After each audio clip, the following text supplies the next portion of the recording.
ಓಂ ಶಾಂತಿ.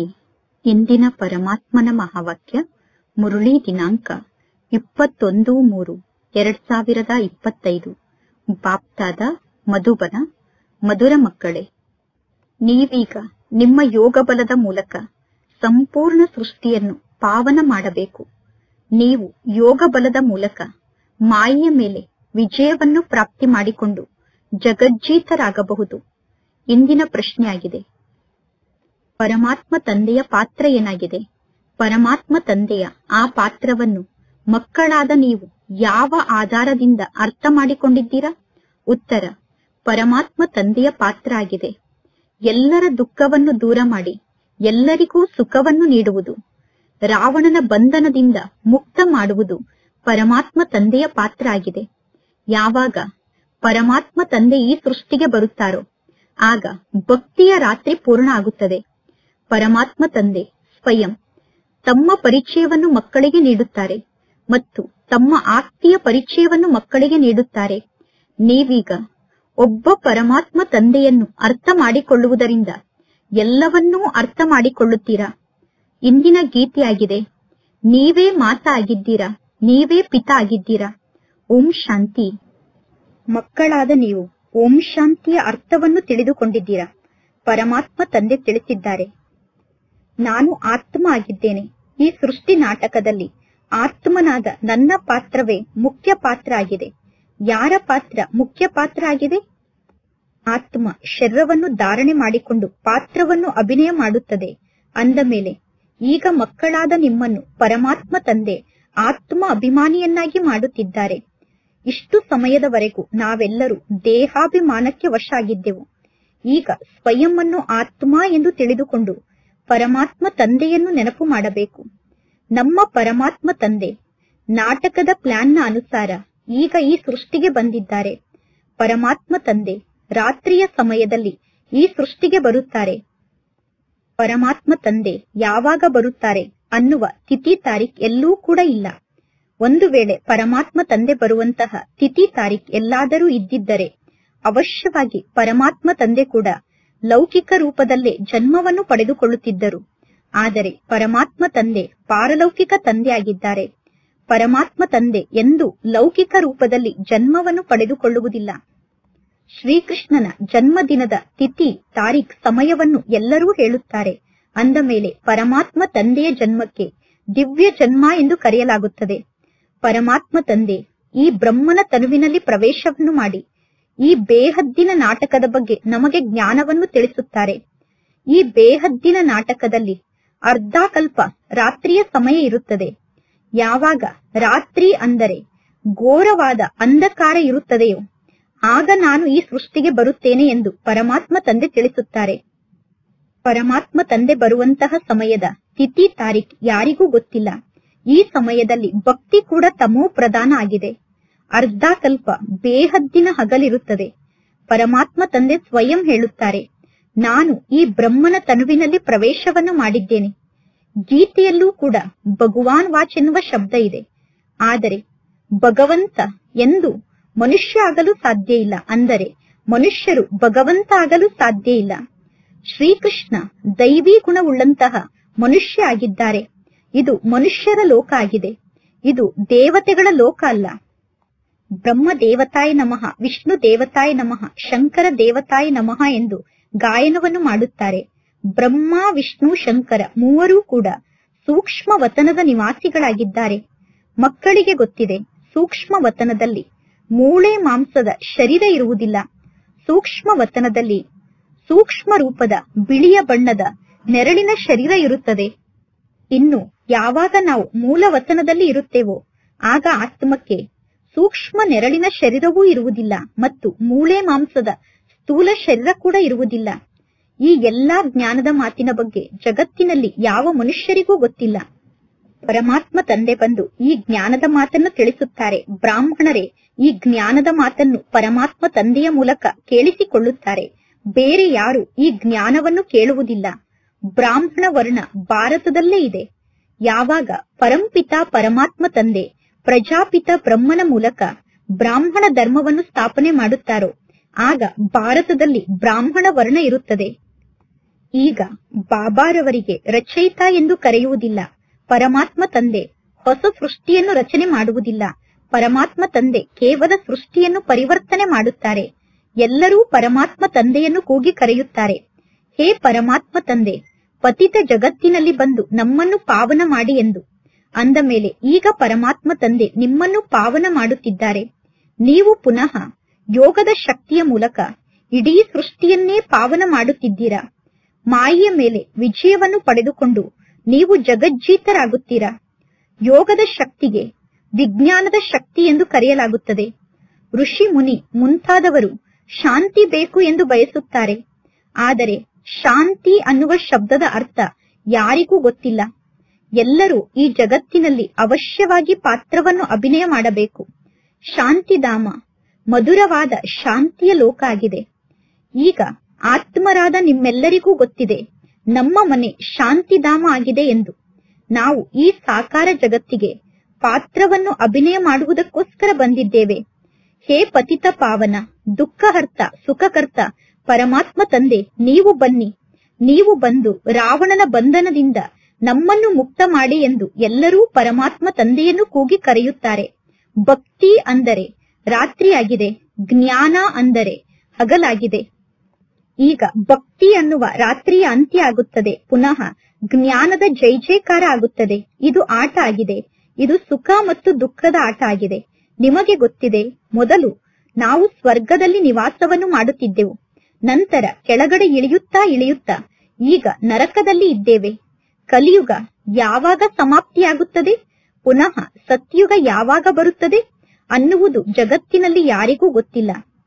ಈಗ ಪರಮಾತ್ಮ ತಂದೆಯನ್ನು ಅರ್ಥ ಮಾಡಿಕೊಳ್ಳುವುದರಿಂದ ಪರಮಾತ್ಮ ತಂದೆಯ ಮೂಲಕ ನೀವು ಸರ್ವಸ್ವವನ್ನೂ ಅರ್ಥ ಮಾಡಿಕೊಳ್ಳುತ್ತೀರಾ. ಮನುಷ್ಯರು ಭಗವಂತ ತಂದೆಯನ್ನು ಹುಡುಕುವುದಕ್ಕೋಸ್ಕರ ಎಷ್ಟೊಂದು ಪೆಟ್ಟನ್ನು ತಿನ್ನುತ್ತಾರೆ. ಪರಮಾತ್ಮ ತಂದೆಯ ಬಗ್ಗೆ ಮನುಷ್ಯರಿಗೆ ಗೊತ್ತೇ ಇಲ್ಲ.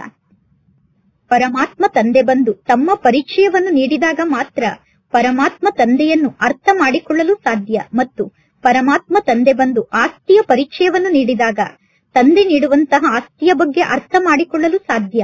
ಆಸ್ತಿ ಪರಮಾತ್ಮ ತಂದೆಯ ಮೂಲಕ ಸಿಗುತ್ತದೆ. ತಾಯಿಯ ಮೂಲಕ ಆಸ್ತಿ ಸಿಗುವುದಿಲ್ಲ. ಅಂದರೆ ಮಾತೆ ಆದಂತಹ ಬ್ರಹ್ಮಾರವರ ಮೂಲಕ ಆಸ್ತಿ ಸಿಗುವುದಿಲ್ಲ. ಇವರಿಗೆ ಮಮ್ಮ ಎಂದು ಕರೆಯುತ್ತೇವೆ, ಜಗದಂಬೆಗೆ ಮಮ್ಮ ಎಂದು ಕರೆಯುತ್ತೇವೆ. ಆದರೆ ಮಮ್ಮಾರವರ ಮೂಲಕ ಯಾರಿಗೂ ಆಸ್ತಿ ಸಿಗುವುದಿಲ್ಲ. ಅಂದ ಮೇಲೆ ನೀವೀಗ ಈ ಮಮ್ಮಾರವರನ್ನೂ ಕೂಡ ನೆನಪು ಮಾಡಬಾರದು. ಬ್ರಹ್ಮ, ವಿಷ್ಣು, ಶಂಕರ ಕೂಡ ಪರಮಾತ್ಮ ಶಿವತಂದೆಗೆ ಮಕ್ಕಳಾಗಿದ್ದಾರೆ. ಬ್ರಹ್ಮ, ವಿಷ್ಣು, ಶಂಕರ ಶಿವತಂದೆಗೆ ಮಕ್ಕಳಾಗಿದ್ದಾರೆ ಅನ್ನುವುದು ಜಗತ್ತಿನಲ್ಲಿ ಯಾರಿಗೂ ಗೊತ್ತಿಲ್ಲ. ಬೇಹದ್ದಿನ ಸಂಪೂರ್ಣ ಜಗತ್ತಿನ ರಚಯಿತ ಒಬ್ಬ ಪರಮಾತ್ಮ ತಂದೆಯಾಗಿದ್ದಾರೆ. ಉಳಿದಿದ್ದೆಲ್ಲ ಪರಮಾತ್ಮ ತಂದೆಯ ರಚನೆಯಾಗಿದೆ. ಬೇಹದ್ದಿನ ಜಗತ್ತಿನ ರಚಯಿತ ಒಬ್ಬ ಪರಮಾತ್ಮ ತಂದೆಯಾಗಿದ್ದಾರೆ ಅಂದ ಮೇಲೆ ಎಲ್ಲರೂ ಪರಮಾತ್ಮ ತಂದೆಯ ರಚನೆಯಾಗಿದ್ದಾರೋ ಅಥವಾ ಹದ್ದಿನ ರಚಯಿತ ಆದಂತಹ ಲೌಕಿಕ ತಂದೆಯ ರಚನೆಯಾಗಿದ್ದಾರೋ? ಈಗ ಮಕ್ಕಳಿಗೆ ಪರಮಾತ್ಮ ತಂದೆ ತಿಳಿಸುತ್ತಾರೆ, ತಂದೆಯಾದ ನನ್ನನ್ನು ನೀವು ನೆನಪು ಮಾಡಿ, ಆಗ ನಿಮ್ಮ ವಿಕರ್ಮ ವಿನಾಶ ಆಗುತ್ತದೆ ಎಂದು. ಮನುಷ್ಯರಿಗೆ ಪರಮಾತ್ಮ ತಂದೆಯ ಬಗ್ಗೆ ಗೊತ್ತಿಲ್ಲ. ಅಂದ ಮೇಲೆ ಮನುಷ್ಯರು ಯಾರನ್ನು ನೆನಪು ಮಾಡಬೇಕು? ಆದ್ದರಿಂದ ಪರಮಾತ್ಮ ತಂದೆ ತಿಳಿಸುತ್ತಾರೆ, ಎಲ್ಲರೂ ಸಂಪೂರ್ಣ ಅನಾಥರಾಗಿದ್ದಾರೆ. ಎಲ್ಲರೂ ಅನಾಥರಾಗುವುದು ಕೂಡ ನಾಟಕದಲ್ಲಿ ಫಿಕ್ಸ್ ಆಗಿದೆ. ಭಕ್ತಿ ಮತ್ತು ಜ್ಞಾನ ಎರಡರಲ್ಲೂ ಸರ್ವಶ್ರೇಷ್ಠ ಕರ್ಮ ಅಂದರೆ ದಾನವನ್ನು ಮಾಡುವುದಾಗಿದೆ. ಭಕ್ತಿ ಮಾರ್ಗದಲ್ಲಿ ಈಶ್ವರನ ಹೆಸರಿನಲ್ಲಿ ದಾನವನ್ನು ಮಾಡುತ್ತಾರೆ. ಭಕ್ತಿ ಮಾರ್ಗದಲ್ಲಿ ಏಕೆ ದಾನವನ್ನು ಮಾಡುತ್ತಾರೆ? ಭಕ್ತರ ಮನಸ್ಸಿನಲ್ಲಿ ಅವಶ್ಯವಾಗಿ ಯಾವುದೋ ಒಂದು ಇಚ್ಛೆ ಇರುತ್ತದೆ. ಎಲ್ಲರೂ ತಿಳಿದುಕೊಂಡಿದ್ದಾರೆ, ಎಂತಹ ಕರ್ಮವನ್ನು ನಾನು ಮಾಡುತ್ತೇನೋ ಮುಂದಿನ ಜನ್ಮದಲ್ಲಿ ಅಂತಹ ಫಲವನ್ನು ಪಡೆದುಕೊಳ್ಳುತ್ತೇನೆ ಎಂದು. ಈ ಜನ್ಮದಲ್ಲಿ ಯಾರು ಎಂತಹ ಕರ್ಮವನ್ನು ಮಾಡುತ್ತಾರೋ ಮುಂದಿನ ಜನ್ಮದಲ್ಲಿ ಅವರು ಅಂತಹ ಫಲವನ್ನು ಪಡೆದುಕೊಳ್ಳುತ್ತಾರೆ. ಜನ್ಮ ಜನ್ಮಾಂತರದವರೆಗೂ ಫಲವನ್ನು ಪಡೆದುಕೊಳ್ಳಲು ಸಾಧ್ಯ ಇಲ್ಲ. ಒಂದು ಜನ್ಮಕ್ಕೋಸ್ಕರ ಫಲ ಪ್ರಾಪ್ತಿಯಾಗುತ್ತದೆ. ಅಂದ ಮೇಲೆ ಎಲ್ಲಾ ಕರ್ಮಕ್ಕಿಂತ ಬಹಳ ಒಳ್ಳೆಯ ಕರ್ಮ ಅಂದರೆ ದಾನವನ್ನು ಮಾಡುವ ಕರ್ಮ ಆಗಿದೆ. ದಾನಿಗಳಿಗೆ ಪುಣ್ಯಾತ್ಮರು ಎಂದು ಕರೆಯಲಾಗುತ್ತದೆ. ಭಾರತ ದೇಶದಲ್ಲಿ ಎಷ್ಟು ಜಾಸ್ತಿ ದಾನ ನಡೆಯುತ್ತದೆಯೋ ಅಷ್ಟು ಬೇರೆ ಯಾವ ದೇಶದಲ್ಲೂ ದಾನ ನಡೆಯುವುದಿಲ್ಲ. ಪರಮಾತ್ಮ ತಂದೆ ಬಂದು ಮಕ್ಕಳಿಗೆ ದಾನವನ್ನು ನೀಡುತ್ತಾರೆ. ಮಕ್ಕಳು ಪುನಃ ಪರಮಾತ್ಮ ತಂದೆಗೆ ದಾನವನ್ನು ನೀಡುತ್ತಾರೆ. ಪರಮಾತ್ಮ ತಂದೆಗೆ ಮಕ್ಕಳು ಹೇಳುತ್ತಾರೆ, ಪರಮಾತ್ಮ ತಂದೆ, ನೀವು ಈ ಸೃಷ್ಟಿಗೆ ಬಂದರೆ ನಾವು ನಮ್ಮ ತನು, ಮನ, ಧನ ಸರ್ವಸ್ವವನ್ನು ನಿಮಗೆ ಅರ್ಪಣೆ ಮಾಡುತ್ತೇವೆ ಎಂದು. ನಿಮ್ಮನ್ನು ಬಿಟ್ಟು ನಮಗೆ ಬೇರೆ ಯಾರೂ ಇಲ್ಲ ಎಂದು ಪರಮಾತ್ಮ ತಂದೆಗೆ ಹೇಳುತ್ತಾರೆ. ಪರಮಾತ್ಮ ತಂದೆ ತಿಳಿಸುತ್ತಾರೆ, ನನಗೋಸ್ಕರ ಮಕ್ಕಳಾದ ನೀವು ಮಾತ್ರ ಇದ್ದೀರಾ. ನೀವೀಗ ಹೇಳುತ್ತೀರಾ, ಹೇ ಸ್ವರ್ಗದ ರಚಯಿತ ಪರಮಾತ್ಮ ತಂದೆ ಎಂದು. ಅಂದರೆ ಸ್ವರ್ಗವನ್ನು ಸ್ಥಾಪನೆ ಮಾಡುವಂತವರು ಪರಮಾತ್ಮ ತಂದೆಯಾಗಿದ್ದಾರೆ. ಪರಮಾತ್ಮ ತಂದೆ ತಿಳಿಸುತ್ತಾರೆ, ನಾನು ಬಂದು ನಿಮಗೆ ಸ್ವರ್ಗದ ರಾಜ್ಯಭಾಗ್ಯವನ್ನು ನೀಡುತ್ತೇನೆ.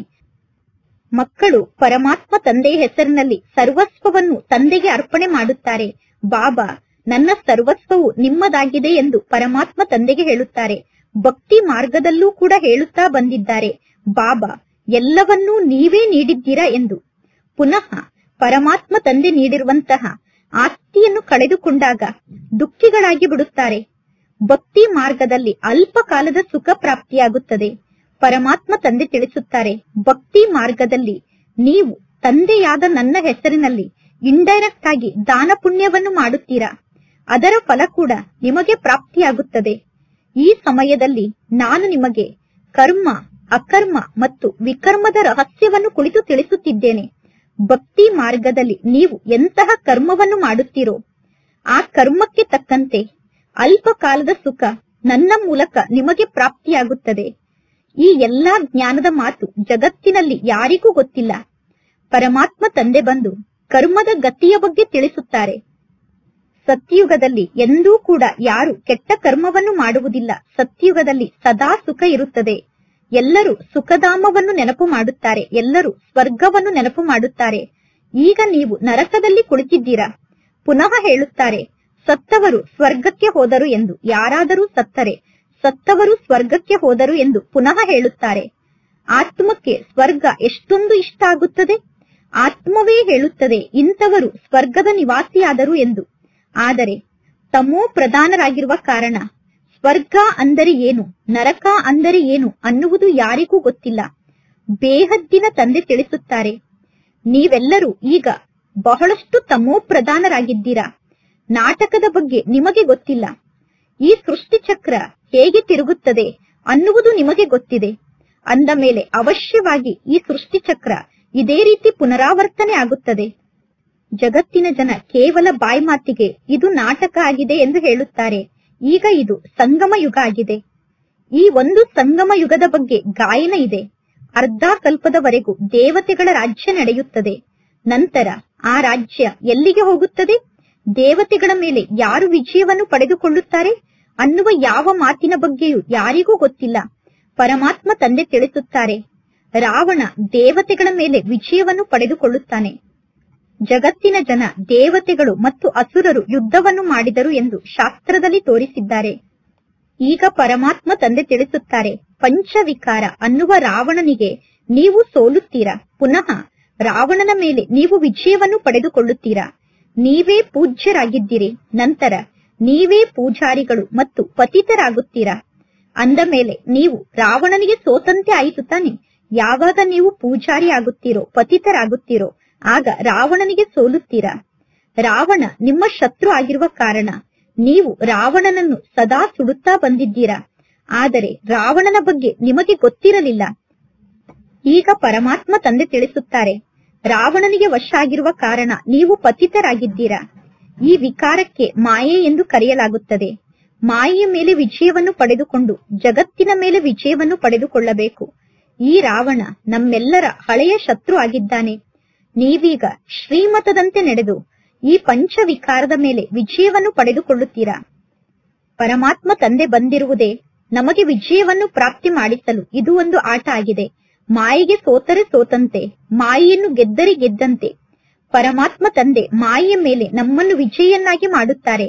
ಆದ್ದರಿಂದ ಪರಮಾತ್ಮ ತಂದೆಗೆ ಸರ್ವಶಕ್ತಿವಂತ ಎಂದು ಕರೆಯಲಾಗುತ್ತದೆ. ರಾವಣ ಏನು ಕಡಿಮೆ ಶಕ್ತಿಶಾಲಿ ಅಲ್ಲ. ಆದರೆ ರಾವಣ ದುಃಖವನ್ನು ನೀಡುತ್ತಾನೆ. ಆದ್ದರಿಂದ ರಾವಣನ ಬಗ್ಗೆ ಗಾಯನವನ್ನು ಮಾಡುವುದಿಲ್ಲ. ರಾವಣ ನಮ್ಮ ಬಹಳ ದೊಡ್ಡ ಶತ್ರು ಆಗಿದ್ದಾನೆ. ರಾವಣ ನಿಮ್ಮ ರಾಜ್ಯವನ್ನು ಕಿತ್ತುಕೊಳ್ಳುತ್ತಾನೆ. ಈಗ ನೀವು ಅರ್ಥ ಮಾಡಿಕೊಂಡಿದ್ದೀರಾ, ನಾವು ಹೇಗೆ ಸೋಲುತ್ತೇವೆ, ಪುನಃ ನಾವು ಹೇಗೆ ಗೆಲ್ಲುತ್ತೇವೆ ಎಂದು. ನನಗೆ ಶಾಂತಿ ಬೇಕು ಎಂದು ಆತ್ಮ ಬಯಸುತ್ತದೆ. ನಾವೀಗ ವಾಪಸ್ ನಮ್ಮ ಮನೆಗೆ ಹೋಗಬೇಕು ಎಂದು ಆತ್ಮರು ಬಯಸುತ್ತಾರೆ. ಭಕ್ತರು ಭಗವಂತ ತಂದೆಯನ್ನು ನೆನಪು ಮಾಡುತ್ತಾರೆ. ಆದರೆ ಎಲ್ಲರೂ ಕಲ್ಲು ಬುದ್ಧಿಯವರಾಗಿರುವ ಕಾರಣ ಪರಮಾತ್ಮ ತಂದೆಯ ಬಗ್ಗೆ ಯಾರಿಗೂ ಗೊತ್ತಿಲ್ಲ. ಭಗವಂತ ತಂದೆ ಬಾಬಾ ಆಗಿದ್ದಾರೆ. ಆ ಪರಮಾತ್ಮ ತಂದೆ ಬಂದು ನಮಗೆ ಆಸ್ತಿಯನ್ನು ನೀಡುತ್ತಾರೆ. ಪರಮಾತ್ಮ ತಂದೆ ತಂದೆಯಾಗಿದ್ದಾರೆ ಅಂದ ಮೇಲೆ ತಂದೆಯ ಮೂಲಕ ಅವಶ್ಯವಾಗಿ ಆಸ್ತಿ ಸಿಗಲೇಬೇಕು. ಆದರೆ ಯಾವಾಗ ತಂದೆಯ ಮೂಲಕ ಆಸ್ತಿ ಸಿಗುತ್ತದೆ, ಪುನಃ ನಾವು ಹೇಗೆ ಆಸ್ತಿಯನ್ನು ಕಳೆದುಕೊಳ್ಳುತ್ತೇವೆ ಅನ್ನುವುದು ಯಾರಿಗೂ ಗೊತ್ತಿಲ್ಲ. ಅವಶ್ಯವಾಗಿ ತಂದೆಯ ಮೂಲಕ ಆಸ್ತಿ ಸಿಗುತ್ತದೆ. ಪರಮಾತ್ಮ ತಂದೆ ತಿಳಿಸುತ್ತಾರೆ, ನಾನು ಈ ಬ್ರಹ್ಮನ ತನುವಿನ ಮೂಲಕ ಕುಳಿತು ನಿಮಗೆ ಜ್ಞಾನವನ್ನು ತಿಳಿಸುತ್ತೇನೆ. ನನಗೂ ಕೂಡ ಜ್ಞಾನವನ್ನು ತಿಳಿಸಲು ಕರ್ಮೇಂದ್ರಿಯ ಬೇಕು. ನನಗೆ ನನ್ನದೇ ಆದ ಕರ್ಮೇಂದ್ರಿಯ ಇಲ್ಲ ಎಂದು ಪರಮಾತ್ಮ ತಂದೆ ತಿಳಿಸುತ್ತಾರೆ. ಸೂಕ್ಷ್ಮ ವತನದಲ್ಲೂ ಕೂಡ ಕರ್ಮೇಂದ್ರಿಯ ಇರುತ್ತದೆ. ಸೂಕ್ಷ್ಮ ವತನದಲ್ಲಿರುವ ಸೂಕ್ಷ್ಮ ದೇವತೆಗಳಿಗೂ ಕೂಡ ಕರ್ಮೇಂದ್ರಿಯ ಇದೆ. ಹೇಗೆ ಮೂವಿ ಫಿಲಂ ಇರುತ್ತದೆ, ಅಂದರೆ ಸನ್ನಿಯ ಫಿಲಂ ಇರುತ್ತದೆ. ನಡೆದಾಡುತ್ತಾ ತಿರುಗಾಡುತ್ತಾ ಸನ್ನಿಯ ಮೂಲಕ ಆ ಫಿಲಂನಲ್ಲಿ ಆಕ್ಟ್ ಅನ್ನು ಮಾಡುತ್ತಾರೆ. ಅದೇ ರೀತಿ ಈ ಸಮಯದಲ್ಲಿ ಶಬ್ದದ ಫಿಲಂ ಬಂದಿದೆ, ಅಂದರೆ ಸನ್ನಿಯ ಜೊತೆಗೆ ಶಬ್ದದ ಮೂಲಕ ಮಾತನಾಡುವಂತಹ ಫಿಲಂ ಬಂದಿದೆ. ಈ ಸನ್ನಿಯ ಫಿಲಂ ಮತ್ತು ಶಬ್ದದ ಫಿಲಂನ ಮೂಲಕ ಈ ಜ್ಞಾನದ ರಹಸ್ಯವನ್ನು ತಿಳಿಸಲು ಪರಮಾತ್ಮ ತಂದೆಗೆ ಸಹಜ ಆಗುತ್ತದೆ. ಜಗತ್ತಿನ ಜನರ ಬಳಿ ಶಾರೀರಿಕ ಬಲ ಇದೆ, ಅಂದರೆ ಬಾಹುಬಲ ಇದೆ. ನಿಮ್ಮ ಬಳಿ ಯೋಗ ಬಲ ಇದೆ. ಜಗತ್ತಿನಲ್ಲಿ ಬಹಳಷ್ಟು ಶಕ್ತಿಶಾಲಿಯಾದಂತಹ 2 ದೇಶದ ಸಹೋದರರು ಒಟ್ಟಿಗೆ ಸೇರಿದರೆ ಅವರು ಇಡೀ ವಿಶ್ವದ ಮೇಲೆ ರಾಜ್ಯವನ್ನು ಆಳಬಹುದು. ಆದರೆ ಆ ಇಬ್ಬರು ಸೋದರರ ಮಧ್ಯದಲ್ಲಿ ಈಗ ಬಹಳಷ್ಟು ದ್ವೇಷ ಇದೆ, ಅಂದರೆ ಬಹಳಷ್ಟು ಜಗಳ ನಡೆಯುತ್ತಿದೆ. ಈಗ ಮಕ್ಕಳಾದ ನೀವು ಶಾಂತಿಯ ಶುದ್ಧ ಅಹಂಕಾರದಲ್ಲಿ ಇರಬೇಕು. ಈಗ ಮಕ್ಕಳಿಗೆ ಶಾಂತಿಯ ಶುದ್ಧ ಅಹಂಕಾರ ಇರಬೇಕು. ನೀವೀಗ ಮನ್ಮನಾಭವ ಅನ್ನುವ ಮಂತ್ರದ ಆಧಾರದಿಂದ ಶಾಂತಿಯ ಮೂಲಕ ಜಗಜ್ಜೀತರಾಗುತ್ತೀರಾ. ಜಗತ್ತಿನಲ್ಲಿರುವಂತಹ ವಿಜ್ಞಾನಿಗಳ ಬಳಿ ವಿಜ್ಞಾನದ ಅಹಂಕಾರ ಇದೆ. ನೀವೀಗ ಶಾಂತಿಯ ಅಹಂಕಾರದಲ್ಲಿದ್ದೀರಾ. ಶಾಂತಿಯ ಅಹಂಕಾರದಲ್ಲಿ ಇರುವಂತಹ ನೀವು ಸ್ವಯಂ ಅನ್ನು ಆತ್ಮ ಎಂದು ತಿಳಿದುಕೊಂಡು ಪರಮಾತ್ಮ ತಂದೆಯನ್ನು ನೆನಪು ಮಾಡುತ್ತೀರಾ. ತಂದೆಯ ನೆನಪಿನ ಮೂಲಕ ನೀವು ಸತೋ ಪ್ರಧಾನರಾಗುತ್ತೀರಾ. ಪರಮಾತ್ಮ ತಂದೆ ಮಕ್ಕಳಾದ ನಿಮಗೆ ಬಹಳ ಸಹಜ ಉಪಾಯವನ್ನು ತಿಳಿಸುತ್ತಾರೆ. ನಿಮಗೆ ಗೊತ್ತಿದೆ, ಶಿವ ತಂದೆ ಬಂದಿರುವುದೇ ಮಕ್ಕಳಾದ ನಮಗೆ ಪುನಃ ಸ್ವರ್ಗದ ಆಸ್ತಿಯನ್ನು ನೀಡುವುದಕ್ಕೋಸ್ಕರ. ಈ ಕಲಿಯುಗದಲ್ಲಿ ಎಷ್ಟೆಲ್ಲಾ ಕರ್ಮ ಬಂಧನ ಇದೆಯೋ ಪರಮಾತ್ಮ ತಂದೆ ತಿಳಿಸುತ್ತಾರೆ, ಆ ಎಲ್ಲಾ ಕರ್ಮ ಬಂಧನವನ್ನು ಮರೆತು ಬಿಡಿ. ಪಂಚವಿಕಾರವನ್ನು ನೀವೀಗ ತಂದೆಯಾದ ನನಗೆ ದಾನವಾಗಿ ನೀಡಿ. ನೀವು ಎಷ್ಟೆಲ್ಲಾ ವಸ್ತುವನ್ನು ನೋಡಿ ಇದು ನನ್ನದು ನನ್ನದು ಎಂದು ಹೇಳುತ್ತಾ ಬಂದಿದ್ದೀರಾ. ಇವರು ನನ್ನ ಪತಿಯಾಗಿದ್ದಾರೆ, ಇವರು ನನ್ನ ಇಂತಹ ಸಂಬಂಧಿಯಾಗಿದ್ದಾರೆ ಅನ್ನುವ ಎಲ್ಲಾ ಮಾತನ್ನು ಈಗ ಮರೆತು ಬಿಡಿ. ಎಲ್ಲವನ್ನು ನೋಡುತ್ತಿದ್ದರೂ ಎಲ್ಲಾ ವಸ್ತುಗಳ ಬಗ್ಗೆ ಇರುವಂತಹ ಮಮತ್ವವನ್ನು ಸಮಾಪ್ತಿ ಮಾಡಿಕೊಳ್ಳಿ. ಇಲ್ಲಿ ಪ್ರತಿಯೊಂದು ಜ್ಞಾನದ ಮಾತನ್ನು ಮಕ್ಕಳಿಗೆ ಪರಮಾತ್ಮ ತಂದೆ ತಿಳಿಸುತ್ತಾರೆ. ಅಂದ ಮೇಲೆ ಯಾರಿಗೆ ಪರಮಾತ್ಮ ತಂದೆಯ ಬಗ್ಗೆ ಗೊತ್ತಿಲ್ಲವೋ ಅವರು ಪರಮಾತ್ಮ ತಂದೆಯ ಜ್ಞಾನದ ಭಾಷೆಯನ್ನು ಕೂಡ ಅರ್ಥ ಮಾಡಿಕೊಳ್ಳಲು ಸಾಧ್ಯ ಇಲ್ಲ. ಪರಮಾತ್ಮ ತಂದೆ ಬಂದು ಮನುಷ್ಯರನ್ನು ದೇವತೆಯನ್ನಾಗಿ ಮಾಡುತ್ತಾರೆ.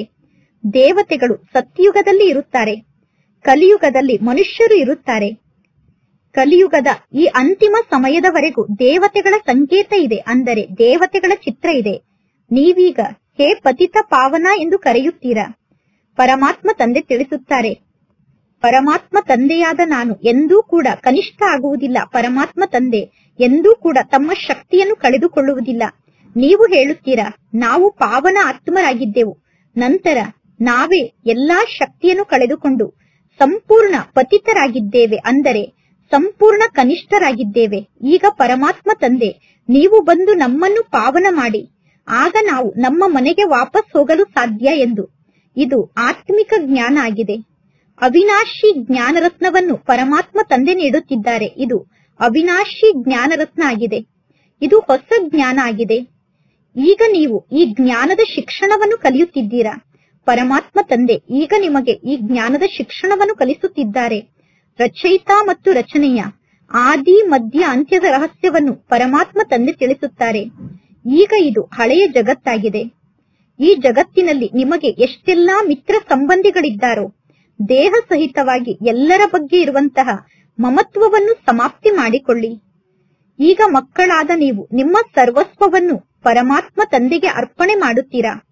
ಪರಮಾತ್ಮ ತಂದೆ ಪುನಃ 21 ಜನ್ಮಕ್ಕೋಸ್ಕರ ಸ್ವರ್ಗದ ರಾಜ್ಯ ಭಾಗ್ಯವನ್ನು ನಿಮಗೆ ಅರ್ಪಣೆ ಮಾಡುತ್ತಾರೆ. ಕೊಡುವುದು ಮತ್ತು ತೆಗೆದುಕೊಳ್ಳುವುದು ನಡೆಯುತ್ತದೆ ತಾನೆ? ಪರಮಾತ್ಮ ತಂದೆ ನಿಮಗೆ 21 ಜನ್ಮಕ್ಕೋಸ್ಕರ ರಾಜ್ಯ ಭಾಗ್ಯವನ್ನು ನೀಡುತ್ತಾರೆ. 21 ಜನ್ಮದ ಬಗ್ಗೆ ಗಾಯನ ಇದೆ, 21 ಪೀಳಿಗೆಯ ಬಗ್ಗೆ ಗಾಯನ ಇದೆ. ಅಂದರೆ 21 ಜನ್ಮದವರೆಗೂ, ಪೂರ್ಣ ಆಯಸ್ಸಿನವರೆಗೂ ನೀವು ಜೀವನವನ್ನು ನಡೆಸುತ್ತೀರಾ. ಆಯಸ್ಸು ಮುಗಿಯುವುದಕ್ಕಿಂತ ಮೊದಲೇ ಮಧ್ಯದಲ್ಲೇ ಯಾರೂ ಶರೀರವನ್ನು ಬಿಡಲು ಸಾಧ್ಯ ಇಲ್ಲ. ಸತ್ಯುಗದಲ್ಲಿ ಅಕಾಲ ಮೃತ್ಯು ಬರುವುದಿಲ್ಲ. ನೀವು ಅಮರರಾಗಿ ಅಮರಪುರಿಗೆ ಮಾಲೀಕರಾಗುತ್ತೀರಾ. ಸತ್ಯುಗದಲ್ಲಿ ಎಂದೂ ಕಾಲ ನಿಮ್ಮನ್ನು ಕಬಳಿಸುವುದಿಲ್ಲ, ಅಂದರೆ ಕಾಲ ನಿಮ್ಮನ್ನು ನುಂಗುವುದಿಲ್ಲ. ಈಗ ನೀವು ಸಾಯುವುದಕ್ಕೋಸ್ಕರ ಪುರುಷಾರ್ಥವನ್ನು ಮಾಡುತ್ತಿದ್ದೀರಾ. ಪರಮಾತ್ಮ ತಂದೆ ತಿಳಿಸುತ್ತಾರೆ, ದೇಹ ಸಹಿತ ದೇಹದ ಎಲ್ಲಾ ಸಂಬಂಧವನ್ನು ತ್ಯಾಗ ಮಾಡಿ ತಂದೆಯಾದ ನನ್ನ ಜೊತೆಗೆ ಸಂಬಂಧವನ್ನು ಜೋಡಣೆ ಮಾಡಿ. ಈಗ ನಾವು ಸುಖದ ಸಂಬಂಧದಲ್ಲಿ ಬರಬೇಕು. ದುಃಖದ ಬಂಧನವನ್ನು ನೀವೀಗ ಮರೆಯುತ್ತಾ ಹೋಗುತ್ತೀರಾ. ಗೃಹಸ್ಥ ವ್ಯವಹಾರದಲ್ಲಿ ಇದ್ದರೂ ಕೂಡ ಪವಿತ್ರರಾಗಿರಬೇಕು. ಪರಮಾತ್ಮ ತಂದೆ ತಿಳಿಸುತ್ತಾರೆ, ತಂದೆಯಾದ ನನ್ನೊಬ್ಬನನ್ನೇ ನೀವು ನೆನಪು ಮಾಡಿ, ಜೊತೆಗೆ ದೈವಿ ಗುಣವನ್ನು ಧಾರಣೆ ಮಾಡಿಕೊಳ್ಳಿ. ನೀವೀಗ ಈ ದೇವತೆಗಳ ಸಮಾನ ಆಗಬೇಕು. ದೇವತೆ ಆಗುವುದೇ ನಿಮ್ಮ ಜೀವನದ ಗುರಿ ಉದ್ದೇಶ ಆಗಿದೆ. ಈ ಲಕ್ಷ್ಮೀ ನಾರಾಯಣರು ಸ್ವರ್ಗಕ್ಕೆ ಮಾಲೀಕರಾಗಿದ್ದರು. ಈ ಲಕ್ಷ್ಮೀ ನಾರಾಯಣರು ಈ ರಾಜ್ಯವನ್ನು ಹೇಗೆ ಪಡೆದುಕೊಂಡರು? ನಂತರ ಈ ಲಕ್ಷ್ಮೀ ನಾರಾಯಣರು ಎಲ್ಲಿಗೆ ಹೋದರು ಅನ್ನುವುದು ಯಾರಿಗೂ ಗೊತ್ತಿಲ್ಲ. ಈಗ ಮಕ್ಕಳಾದ ನೀವು ದೈವಿ ಗುಣವನ್ನು ಧಾರಣೆ ಮಾಡಿಕೊಳ್ಳಬೇಕು. ನೀವೀಗ ಯಾರಿಗೂ ದುಃಖವನ್ನು ಕೊಡಬಾರದು. ಪರಮಾತ್ಮ ತಂದೆ ದುಃಖಹರ್ತ ಸುಖಕರ್ತ ಆಗಿದ್ದಾರೆ. ಅಂದ ಮೇಲೆ ನೀವು ಕೂಡ ಎಲ್ಲರಿಗೂ ಸುಖದ ಮಾರ್ಗದ ಬಗ್ಗೆ ತಿಳಿಸಬೇಕು. ಅಂದರೆ ಅಂಧರಿಗೆ ಊರುಗೋಲಾಗಬೇಕು. ಈಗ ಪರಮಾತ್ಮ ತಂದೆ ನಿಮಗೆ ಜ್ಞಾನದ 3ನೇ ನೇತ್ರವನ್ನು ನೀಡಿದ್ದಾರೆ. ನಿಮಗೆ ಗೊತ್ತಿದೆ ಪರಮಾತ್ಮ ತಂದೆ ಹೇಗೆ ಪಾತ್ರವನ್ನು ಅಭಿನಯ ಮಾಡುತ್ತಾರೆ ಎಂದು. ಈಗ ಪರಮಾತ್ಮ ತಂದೆ ನಿಮಗೆ ಯಾವ ಶಿಕ್ಷಣವನ್ನು ಕಲಿಸುತ್ತಿದ್ದಾರೋ ಪುನಃ ಈ ಶಿಕ್ಷಣ ಪ್ರಾಯಲೋಪ ಆಗುತ್ತದೆ. ದೇವತೆಗಳಲ್ಲಿ ಈ ಜ್ಞಾನ ಇರುವುದಿಲ್ಲ, ಅಂದರೆ ದೇವತೆಗಳಿಗೆ ಈ ಜ್ಞಾನ ಗೊತ್ತಿರುವುದಿಲ್ಲ. ನೀವು ಬ್ರಹ್ಮ ಮುಖವಂಶಾವಳಿ ಬ್ರಾಹ್ಮಣರು ಮಾತ್ರ ರಚಯಿತ ಮತ್ತು ರಚನೆಯ ಜ್ಞಾನವನ್ನು ಅರ್ಥ ಮಾಡಿಕೊಂಡಿದ್ದೀರಾ. ಬ್ರಹ್ಮ ಮುಖವಂಶಾವಳಿ ಬ್ರಾಹ್ಮಣರಾದ ನಿಮ್ಮನ್ನು ಬಿಟ್ಟು ಬೇರೆ ಯಾರಿಗೂ ರಚಯಿತ ಮತ್ತು ರಚನೆಯ ಬಗ್ಗೆ ಅರ್ಥ ಆಗಲು ಸಾಧ್ಯ ಇಲ್ಲ. ಈ ಲಕ್ಷ್ಮೀನಾರಾಯಣ ಮುಂತಾದವರಲ್ಲಿ ಒಂದು ವೇಳೆ ಈ ಜ್ಞಾನ ಇದ್ದಿದ್ದರೆ ಈ ಜ್ಞಾನ ಪರಂಪರೆಯವರೆಗೂ ನಡೆಯುತ್ತಿತ್ತು. ಸತ್ಯುಗದಲ್ಲಿ ಜ್ಞಾನದ ಅವಶ್ಯಕತೆ ಇರುವುದಿಲ್ಲ, ಏಕೆಂದರೆ ಸತ್ಯುಗದಲ್ಲಿ ಎಲ್ಲರೂ ಸದ್ಗತಿಯನ್ನು ಪ್ರಾಪ್ತಿ ಮಾಡಿಕೊಂಡಿರುತ್ತಾರೆ. ಈಗ ನೀವು ಸರ್ವಸ್ವವನ್ನು ಪರಮಾತ್ಮ ತಂದೆಗೆ ದಾನವಾಗಿ ನೀಡುತ್ತೀರಾ. ಪುನಃ ಪರಮಾತ್ಮ ತಂದೆ 21 ಜನ್ಮಕ್ಕೋಸ್ಕರ ನಿಮಗೆ ಸರ್ವಸ್ವವನ್ನೂ ನೀಡುತ್ತಾರೆ. ಇಂತಹ ದಾನವನ್ನು ಜಗತ್ತಿನಲ್ಲಿ ಎಂದೂ ಯಾರೂ ಮಾಡುವುದಿಲ್ಲ. ನಿಮಗೆ ಗೊತ್ತಿದೆ, ನಾವೀಗ ನಮ್ಮ ಸರ್ವಸ್ವವನ್ನೂ ಪರಮಾತ್ಮ ತಂದೆಗೆ ನೀಡುತ್ತೇವೆ. ಬಾಬಾ, ನನ್ನ ಸರ್ವಸ್ವವೂ ನಿಮ್ಮದಾಗಿದೆ. ಬಾಬಾ, ನೀವೇ ನನಗೆ ಸರ್ವಸ್ವ ಆಗಿದ್ದೀರಾ. ತ್ವಮೇವ ಮಾತಾಶ್ಚ ಪಿತಾ ಎಂದು ಪರಮಾತ್ಮ ತಂದೆಗೆ ಮಹಿಮೆಯನ್ನು ಮಾಡಲಾಗುತ್ತದೆ. ಪರಮಾತ್ಮ ತಂದೆ ಮಾತೆಯಾಗಿ ಪಿತಾ ಆಗಿ ಪಾತ್ರವನ್ನು ಅಭಿನಯ ಮಾಡುತ್ತಾರೆ. ಪರಮಾತ್ಮ ತಂದೆ ಮಕ್ಕಳನ್ನು ದತ್ತು ತೆಗೆದುಕೊಳ್ಳುತ್ತಾರೆ.